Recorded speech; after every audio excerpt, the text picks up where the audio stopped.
अनामियम के सभी दर्शकों को सादर प्रणाम। आप सभी जानते हैं कि भारतीय सभ्यता और संस्कृति के अनुसार साल में 6 ऋतुएं होती हैं। वसंत, ग्रीष्म, वर्षा, शरद, हेमंत और शिशिर। अभी शिशिर ऋतु का अंत चल रहा है। फागुन मास जब पूर्ण हो जाएगा तो शिशिर ऋतु खत्म हो जाएगी और चैत्र मास में वसंत ऋतु का आगमन होगा। जो हमारे शरीर में त्रिदोष होते हैं, वात, पित्त और कफ, ये भी ऋतु के हिसाब से परिवर्तित होते रहते हैं। जैसे अभी सर्दियां चल रही थी तो सर्दियों में हम कफ के प्रभाव में थे।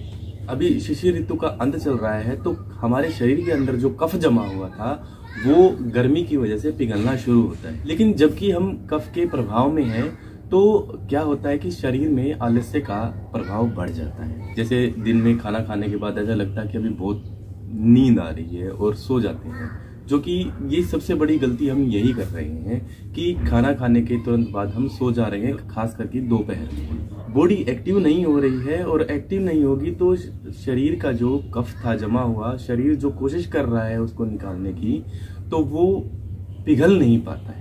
यदि कफ पूर्णतया हमारा पिघल नहीं पाएगा तो आगे आने वाले समय में हम काफी बीमारियों से जूझना पड़ेगा। क्योंकि देखिए शिशिर ऋतु में और सर्द ऋतु में हमारी जो जठराग्नि होती है वो काफी मजबूत होती है, हम जो कुछ खाते हैं वो पच जाता है।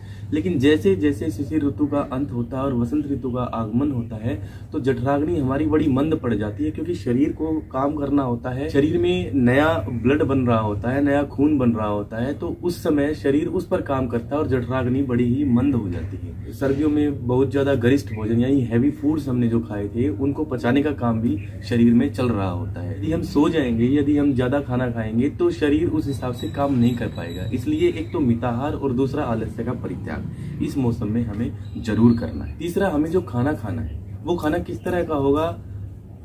कम तो खाना ही है, हल्का तो खाना ही है। साथ जैसे कि हमारे यहाँ पे रोटियों को ज्यादा तवज्जो दी जाती है, तो रोटियां जो आटा है वो आटा थोड़ा सा दरदरा होना चाहिए। जो नॉर्मली बारीक आटा है, बारीक आटा ना लेके थोड़ा दरदरा आटा पीसना चाहिए। और यदि हो सके तो उसमें चने का आटा या फिर चना मिलाकर गेहूं जरूर पिसवाना चाहिए।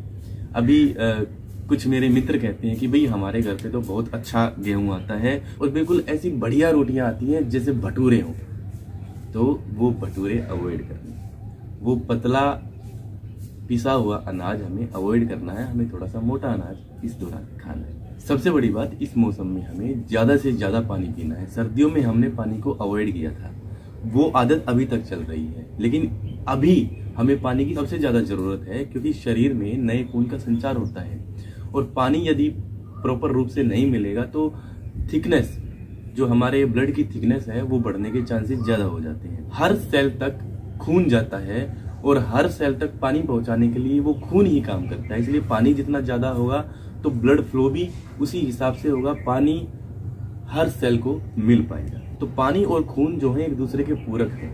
पानी हर सेल में पहुंचाने के लिए खून कार्य करता है, क्योंकि खून हर सेल तक चला जाता है। आयुर्वेद के अनुसार इस मौसम में हमें मीठे का भी त्याग करना चाहिए, हमें मीठा नहीं खाना चाहिए। ये मौसम ऐसा है कि इस मौसम में हमें कसैला यानी कि कड़वा, जैसे कि अभी नीम के कोपले निकलेंगे तो वो नीम के कोपले तीन चार नीम के कोपले हमें 15 दिन तक चबानी चाहिए। और तीखा भोजन, तीखे व्यंजन, खास करके जिनको मिर्च और मसाले पसंद है वो लोग इस मौसम में अपने खाने का लुत्फ उठा सकते हैं। तो इस मौसम के लिए कुछ ये खास बातें थे कि हमें मिताहार करना है, यानी कि बहुत कम खाना खाना है। जो खाना खाना है वो हमें थोड़ा सा दरदरा मोटा अनाज हमें खाना है। तीसरा, हमें आलस्य का परित्याग करना है ताकि कफ को हम अच्छी तरह से पिघला सकें। सोने का बड़ा मन करेगा लेकिन दोपहर में बिल्कुल भी नहीं सोना है। तो बात और आपको बताता हूँ कि हमारे जितने भी दफ्तर होते हैं, अकाउंट्स का जहाँ पे काम होता है तो मार्च एंडिंग होता है। मार्च एंडिंग इसलिए बनाया जाता है कि लोग इस दौरान में काम कर सकें और अपने शरीर का भी ध्यान रख सकें, क्योंकि अगर एक्टिव रहेंगे, काम करते रहेंगे तो फिर शरीर के अंदर भी एनर्जी आती रहेगी और वो जो मार्च एंडिंग का काम है वो भी चलता रहेगा। पानी खूब पीना है, कम से कम। देखिए हर शरीर की अपनी अपनी कैपेसिटी होती है, लेकिन 7-8 गिलास पानी कम से कम हमें जरूर पीना है एक दिन में। सबसे बड़ी बात, योगासन प्राणायाम का हमें प्रैक्टिस इस दौरान जरूर करनी चाहिए। एक तो ये है कि योगासन प्राणायाम से शरीर की शुद्धि तो होती है, साथ के साथ हमें आलस्य से छुटकारा मिल जाता है।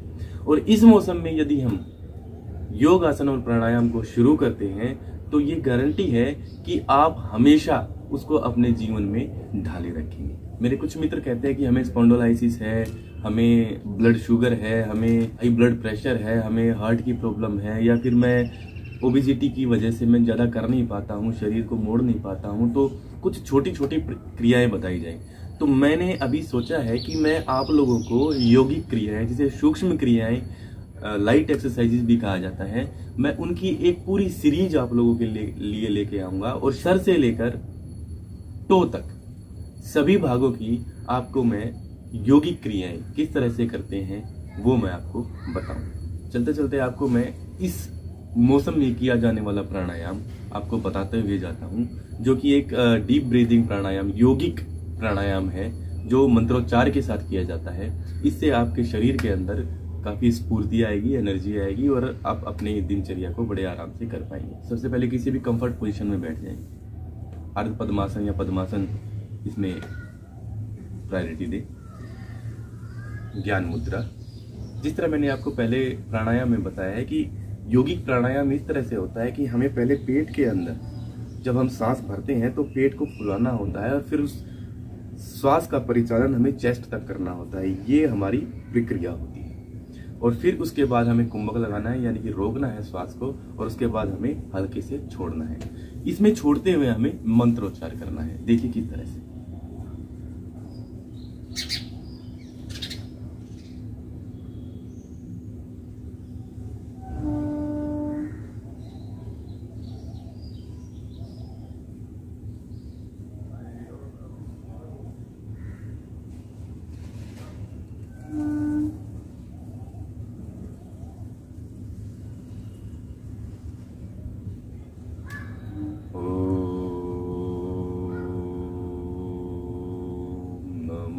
शिवा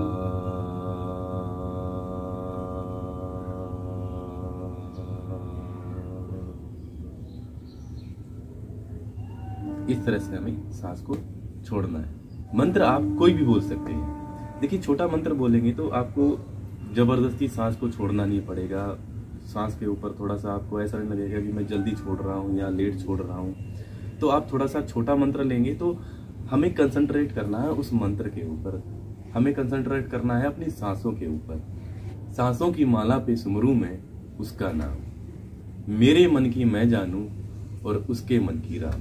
आप मंत्र कोई भी बोल सकते हैं, महामृत्युंजय मंत्र बोल सकते हैं, लेकिन थोड़ा सा बड़ा है तो यदि आपको कंट्रोल है अपनी ब्रीथ के ऊपर तो आप महामृत्युंजय मंत्र बोल सकते हैं। सतनाम वाहेगुरु बोल सकते हैं, बिस्मिल्लाह रहमान और रहीम बोल सकते हैं। आप जिस भी धर्म को मानने वाले हैं आप कोई भी मंत्र बोल सकते हैं, लेकिन पर्पज है डीप ब्रीदिंग और उस मंत्र के साथ, उन शब्दों के साथ, परमात्मा के साथ हमारा कनेक्शन। महामृत्युंजय मंत्र के साथ और आपको ये प्राणायाम बताता हूं।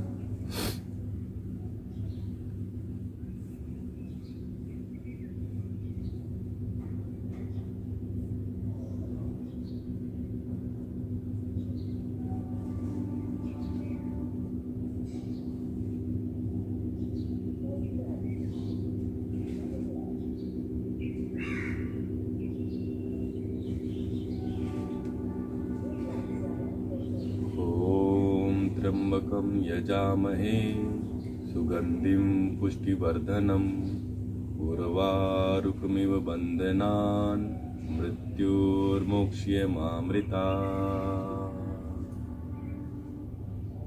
तो आने वाली वीडियोस में आपसे फिर दोबारा मुलाकात होगी और योगिक क्रियाएं उनकी एक पूरी मैं सीरीज बनाऊंगा और प्लेलिस्ट में डाल दूंगा ताकि आप उसको आसानी से देख पाएं और कर पाए, अपने शरीर का, अपने मन का आप उद्धार कर पाए।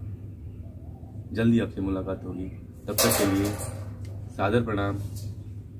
आरोग्यवान भव।